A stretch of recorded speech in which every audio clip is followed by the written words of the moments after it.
नमस्कार दोस्तों, मैं के आर मांडिया आपके अपने कोचिंग इंस्टीट्यूट कलाम एकेडमी के ऑनलाइन प्लेटफॉर्म पर आपका बहुत बहुत स्वागत करता हूं। तो दोस्तों, आज हम बात करेंगे जलवायु के बारे में। कल हमने जलवायु का जो टॉपिक था उसके जो मानसून वाला पार्ट है, तो मानसून थ्योरी वगैरह उन चीज़ों का अध्ययन किया था। और आज हम जो देखेंगे उसमें कोपेन का एक वर्गीकरण है जलवायु का, और दूसरी चीज भारतीय जो जलवायु है उसको प्रभावित करने वाले कौन कौन से कारक हैं, कौन कौन से फैक्टर हैं जो इंडियन क्लाइमेट को प्रभावित करते हैं। तो देखते हैं हम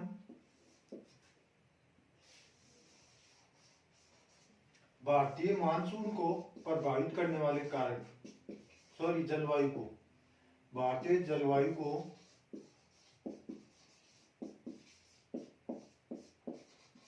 प्रभावित करने वाले कारक।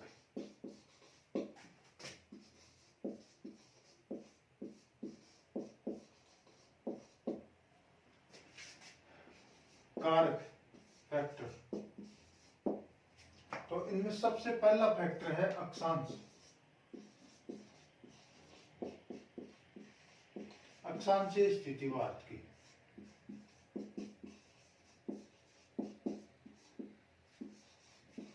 तो आपको पता है कि भारत 8 डिग्री 4 से 37 डिग्री 6 मिनट उत्तरी गोलार्ध में स्थित है।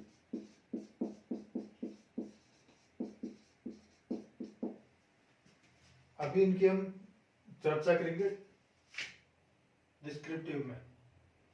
दूसरा जो कारक है, पहला अक्षांशीय स्थिति, दूसरा उत्तर की पर्वतमाला,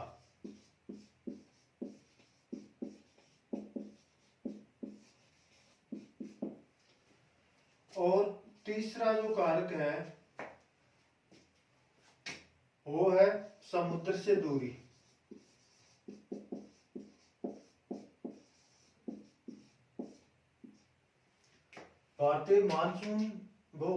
भारतीय जलवायु को प्रभावित करने वाले जो कारक हैं उनमें पहला अक्षांशीय स्थिति, दूसरा उत्तर की पर्वतमाला हिमालय, और तीसरा समुद्र से दूरी। और जो फोर्थ चीज है वो है जेट स्ट्रीम।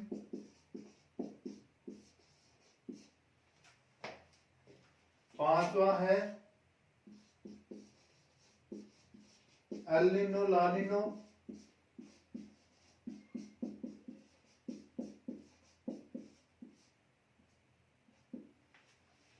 तो ये अपने कारक हो गए, जेट स्ट्रीम, हिमालय पर्वतमाला, समुद्र से दूरी, और जो छठा है वो है मानसूनी हवाएं।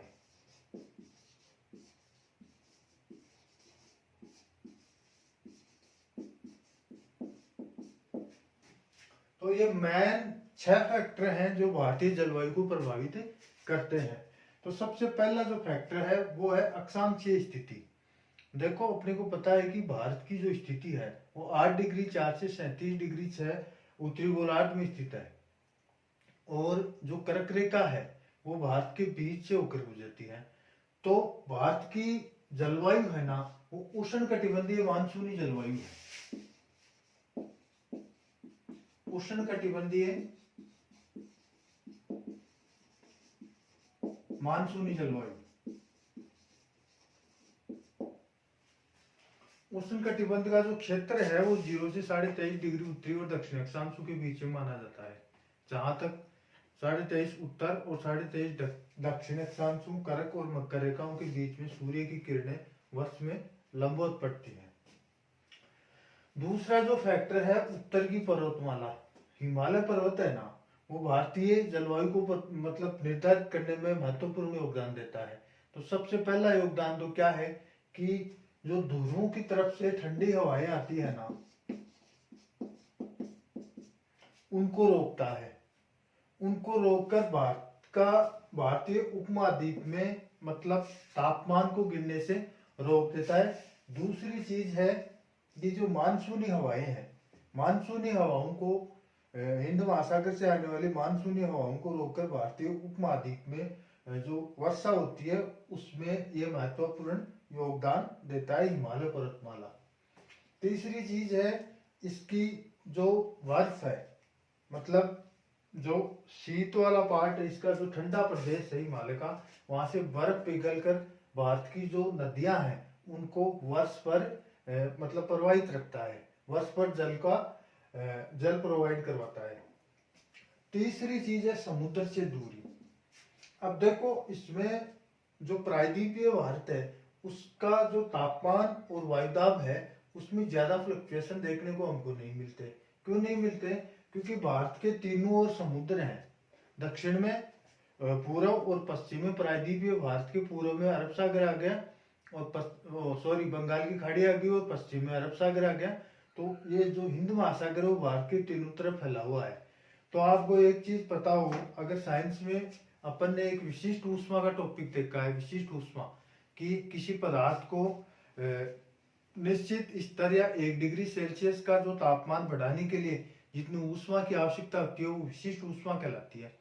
तो स्पेसिफिक हीट, तो स्पेसिफिक हीट या विशिष्ट ऊष्मा जल की ज्यादा होती है।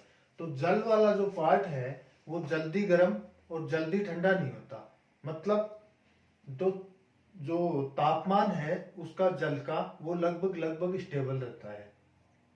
तो प्रायद्वीपीय भारत में जो तापमान और वायुदाब है उसमें ज्यादा फ्लक्चुएशन देखने को नहीं मिलता, जबकि जो कर्क रेखा के उत्तर वाला पार्ट है जिसमें नॉर्थ इंडिया आता है, तो नॉर्थ इंडिया में महाद्वीपीय जलवायु पाई जाती है। महाद्वीपीय जलवायु में क्या होता है कि थल भाग जल की अपेक्षा जल्दी गर्म और जल्दी ठंडा होता है और वायुदाब और तापमान में फ्लक्चुएशन देखने को ज्यादा मिलते हैं। कल हमने एक बात की थी जेट स्ट्रीम की, तो जेट स्ट्रीम शीतकाल और ग्रीष्मकाल दोनों में भारतीय जलवायु को निर्धारित करने में महत्वपूर्ण योगदान देते हैं। शीतकाल में जेट स्ट्रीम क्या करते हैं कि जो पश्चिमी विक्षोभ है उनको भारतीय उपमहाद्वीप में लाने में महत्वपूर्ण योगदान देते हैं जेट स्ट्रीम, और ग्रीष्म काल में जेट स्ट्रीम हिमालय पर्वत के उत्तर में स्थानांतरित हो जाते हैं और इनके स्थान पर पूर्वी जेट स्ट्रीम का आविर्भाव होता है। तो पूर्वी जेट स्ट्रीम और पश्चिम जेट स्ट्रीम तिब्बत के पठार गर्म होकर एक चक्रवातीय स्थिति उत्पन्न होती है। और जैसा कि हमने कोटेश्वरम के जेट स्ट्रीम थ्योरी में देखा था कल कि ये एक हेडली सेल को पूरा करते हैं और धरातलीय पवनों के रूप में भारत में मानसून को लाने में महत्वपूर्ण योगदान देते हैं। ये हो गया अपना जेट स्ट्रीम का। आगे आता है एल नीनो और ला नीनो। एल नीनो जब होगा तो दक्षिण दोलन सूचकांक नकारात्मक होगा। अगर आपको एल नीनो ला नीनो देखना है तो मेरा इससे पहले का वीडियो है भारतीय जलवायु का, तो उसमें मैंने डिटेल से सारी चीजें बताई हुई है। एल नीनो में क्या होगा कि जो प्रशांत महासागरीय वायुदाब है वो अधिक हो जाएगा। दक्षिण दोलन सूचकांक है वो क्या होगा, दक्षिण दोलन सूचकांक मतलब सकारात्मक होगा। साधारण यस में ला नीनो की स्थिति बता रहा हूं। अगर प्रशांत महासागरीय वायुदाब अधिक होगा और हिंद महासागरीय वायुदाब कम होगा तो जो वायुदाब का अंतर है तो दक्षिण पश्चिम मानसून हवाओं को भारतीय उपमहाद्वीप की तरफ धकेलने में यह महत्वपूर्ण योगदान देता है। एल नीनो में स्थिति इससे उल्टी हो जाती है और मानसूनी हवाएं, मानसून का अपन ने कल टॉपिक पूरा लिया था। तो ये चीज है भारतीय जलवायु को प्रभावित करने वाले कारक। अब हम देखेंगे कि कोपेन का जो वर्गीकरण था जलवायु का, मैनली लगभग यही पूछा जाता है। तो कोपेन का जलवायु वर्गीकरण देखेंगे अब हम।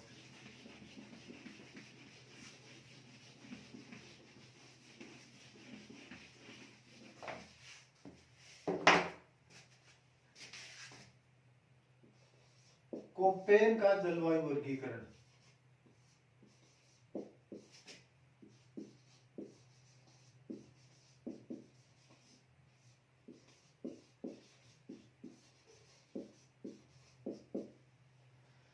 कोपेन ने जलवायु वर्गीकरण के जो मापदंड तय किए थे वो 3 मापदंड थे। सबसे पहली चीज तो उन्होंने ली थी वार्षिक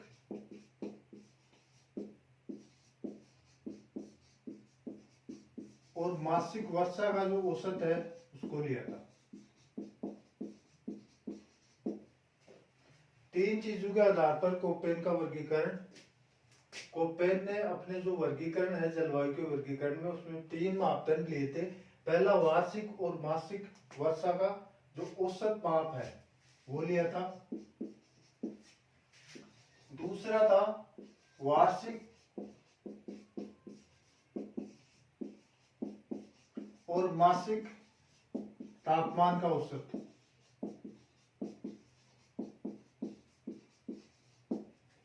और तीसरा जो था वो था वनस्पति। कोपेन ने अपने जलवायु वर्गीकरण में ये तीन चीजें ली थी। तो थोड़ा हम कोपेन का जो वर्गीकरण है जलवायु का, भारत में जलवायु का जो वर्गीकरण है कोपेन का, उसको नक्शे के हिसाब से थोड़ा सा देखते हैं।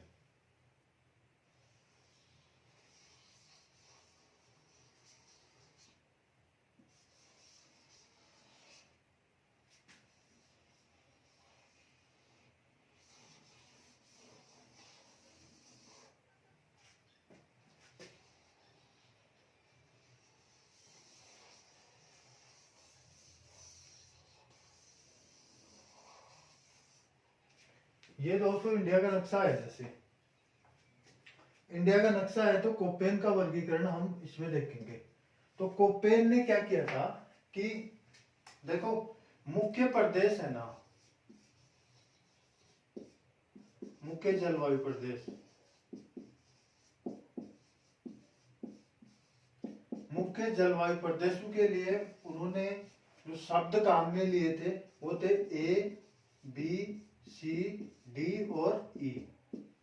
ये तो है मुख्य जलवायु के प्रदेशों को काम में लेने के लिए। अब इसके अलावा वनस्पति और तापमान को निर्धारित करने के लिए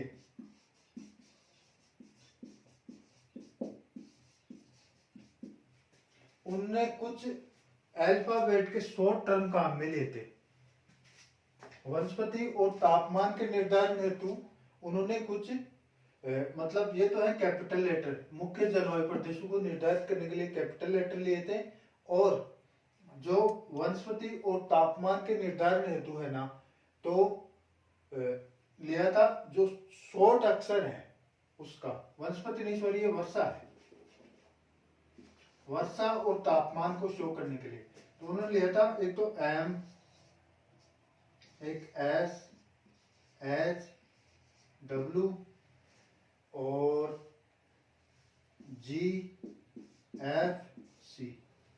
तो मुख्य जलवायु प्रदेशों के निर्धारण के लिए तो ए, बी, सी, डी, ई जो कि कैपिटल लेटर है, और वर्षा और तापमान को निर्धारित करने के लिए एम, एस, एच, डब्ल्यू, जी, एफ, सी ये वर्षा और तापमान को निर्धारित करने के लिए दिया गया था।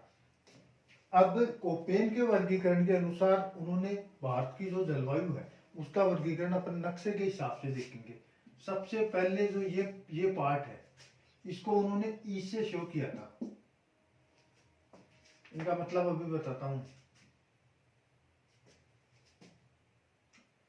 और राजस्थान का जो आधा बेल्ट है अरावली से पश्चिम का, उसके लिए उन्होंने लिया था BWSW।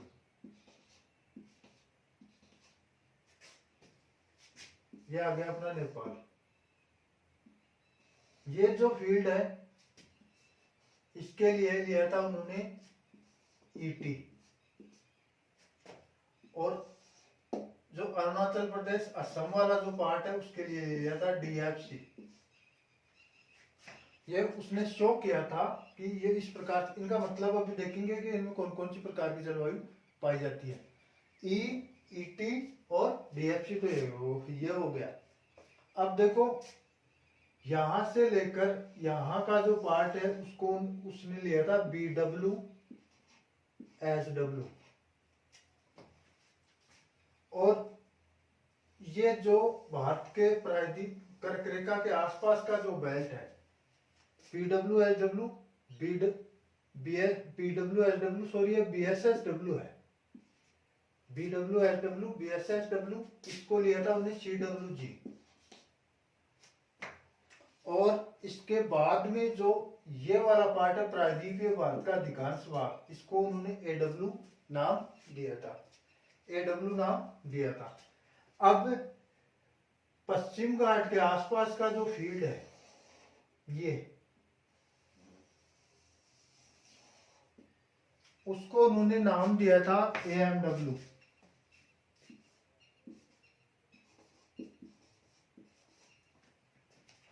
और इसका थोड़ा सा प्रायद्वीपीय भारत का थोड़ा सा भाग है, उसको उन्होंने BSSW नाम दिया था। और जो पूरी पार्ट है तमिलनाडु आंध्र प्रदेश का जो तटीय क्षेत्र है, उसको उन्होंने AS नाम दिया था। ये हो गया कोपेन का वर्गीकरण। अब इसको याद करने का थोड़ा सा ट्रिक क्या है, देखो दोस्तों, इसको ऐसे याद करना है, EET-DFC, EET-DFC इसका है, मतलब इसको इस प्रकार से याद करना है अपने को, BWSW, BSSW, CWG, AW, ठीक है। इसका तीन ये जो नीचे वाले जलवायु जोन है, इनको AMW, BSSW और AS, ये हो गया। अब इनके बारे में थोड़ा सा हम चर्चा करते हैं। जो ई वाला पार्ट है,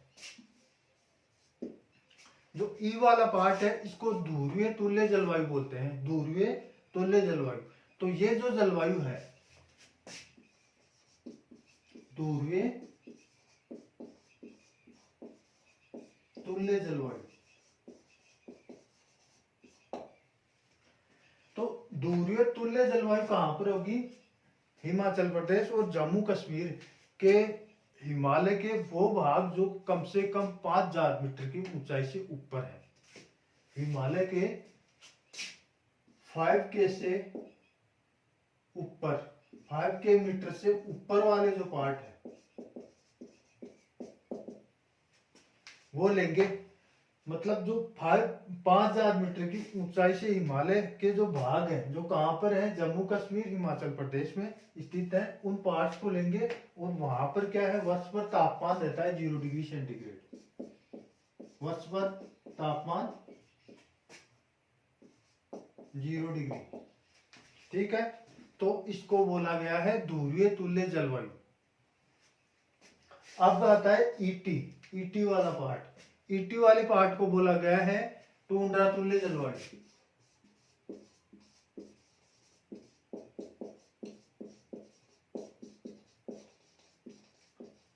टुंड्रा तुल्य जलवायु, तो ये जो टुंड्रा तुल्य जलवायु है वो 5K मीटर से 3K मीटर के आसपास होगा। मतलब 5000 मीटर से 3000 मीटर का जो फील्ड है हिमालय का, वहां पर होगा। यहाँ पर टुंड्रा तुल्य जलवायु पाई जाती है और तापमान लगभग 10 डिग्री सेंटीग्रेड के आसपास रहता है। अब जो DFC वाला पार्ट है, उसका फुल फॉर्म है, मतलब लघु ग्रीष्मकालीन आंध्र प्रदेश।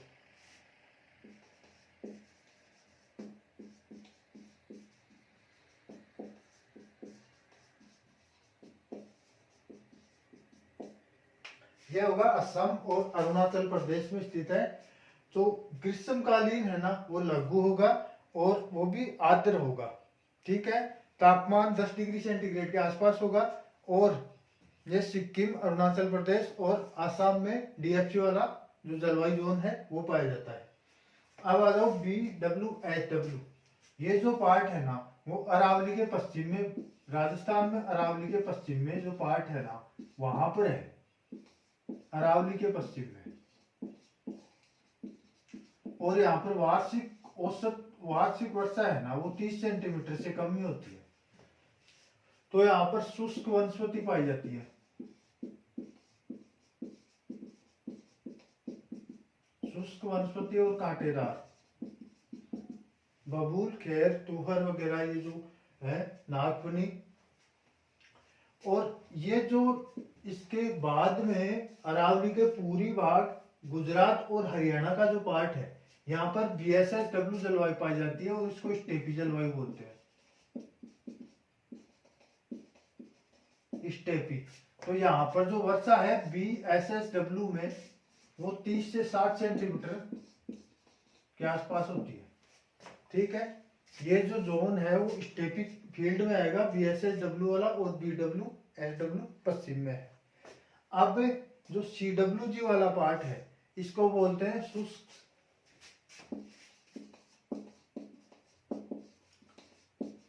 शुष्क शीत ऋतु मानसूनी जलवायु। तो यहाँ पर वर्षा है ना, वर्षा 75 सेंटीमीटर के आसपास होती है, 75 से 100 सेंटीमीटर। मतलब कर्क रेखा के जस्ट ऊपर का जो जोन है वहां पर वर्षा है ना वो 75 सेंटीमीटर के आसपास होगी, और तापमान है वो गर्मियों में लगभग 40 डिग्री के आसपास और सर्दियों में 27 डिग्री सेंटीग्रेड के आसपास तापमान रहता है। यहाँ पर शुष्क शीत ऋतु मानसूनी जलवायु CWG। अब यह हो गया कर्क रेखा के लगभग आसपास के ऊपर का जोन। अब नीचे जो पार्ट है यह है AMW। इसको AMW को बोलते हैं लघु शुष्क ऋतु वाली मानसूनी जलवायु।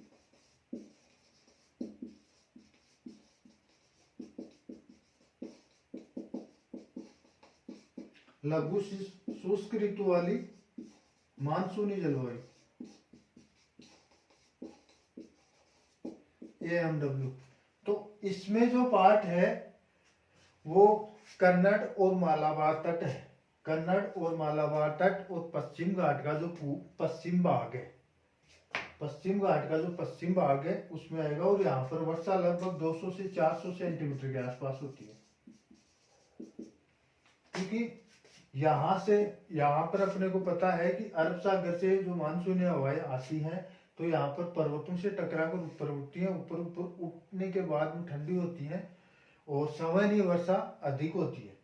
अब पूरी पश्चिम घाट का जो पूरी भाग है यहाँ पर स्टेपी जलवायु पाई जाती है। स्टेपी जलवायु इसलिए पाई जाती है, यहाँ पर जो वर्षा है वो 60 सेंटीमीटर के आसपास ही होती है, क्योंकि यहाँ पर वर्षण करने के बाद में ये जैसे ही पूरी घाट से टकराकर मानसूनी हवाएं नीचे उतरती हैं तो एक तो इनकी आर्द्रता खत्म हो जाती है और ये वापस गर्म हो जाती है। ठीक है, ये हो गया स्टेपी। अब आ जाओ दोस्तों, ये है AW प्रायद्वीपीय भारत का अधिकांश भाग। तो यहाँ पर वर्षा 75 से 100 सेंटीमीटर होगी, और इसको बोलते हैं हम ये उष्णकटिबंधीय सवाना जलवायु।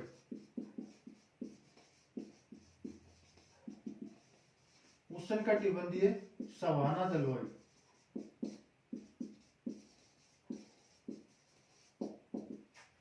AW का मतलब उष्णकटिबंधीय सवाना जलवायु।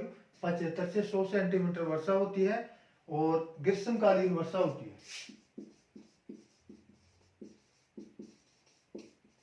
ग्रीष्मकालीन वर्षा होती है AW 75 से 100 सेंटीमीटर। और इसके बाद में आता है दोस्तों AS। तो AS का जो फुल फॉर्म है, AS का फुल फॉर्म है शुष्क ग्रीष्म ऋतु।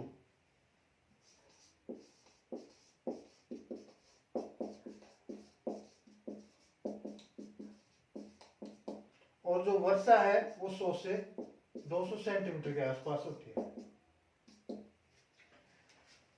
ग्रीष्म ऋतु में यहाँ वर्षा नहीं होगी, शीतकाल में वर्षा होती है। तमिलनाडु का जो तटीय क्षेत्र है और आंध्र प्रदेश का जो तटीय क्षेत्र है यहाँ पर लौटते हुए मानसून से वर्षा होती है।